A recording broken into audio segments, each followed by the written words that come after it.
Xitoyning Suriya alohida vakili Anqarada so'z qildi. CNN torining 24-iyul kuni bergan xabarda ma'lum bo'lishicha,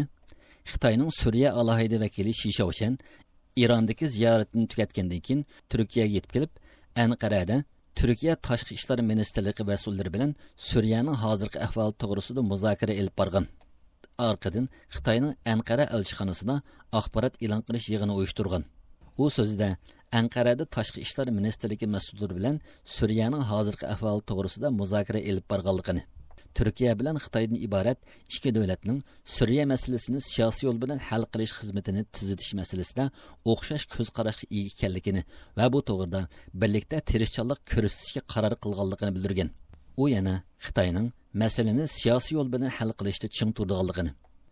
Bashar hokimiyatiga yoki Suriyadagi o'qchi kuchlarga hamda xalqaro jamoat fikriga tutgan maydonlarda hech qanday o'zgarish bo'lmaydiganligini,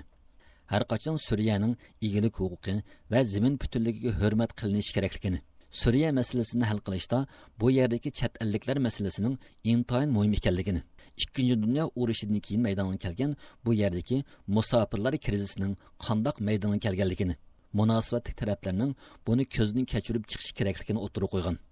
Shi Shaoyan so'zida Amerikaning Suriyadagi Kurd qurolli kuchlari bilan birlikda Suriyaning shimolida elib borgan ish faoliyatlarining mavjudligi, hozirgi terror bilan munosabatli kurashlarda jiddiy masalalarning o'tirg'i chiqayotganligi, munosabatli taraflar xalqaro jamoatchilikning terrorga qarshi harakatga yetarli e'tibor bermayotganligini, Xitoyning terrorga qarshi kurashda faqat bir o'lcham tutadiganligini va uni qo'llaydiganligini va ko'p o'lchamli muomalalarning bo'lmasligi lozimligini ta'kidlagan.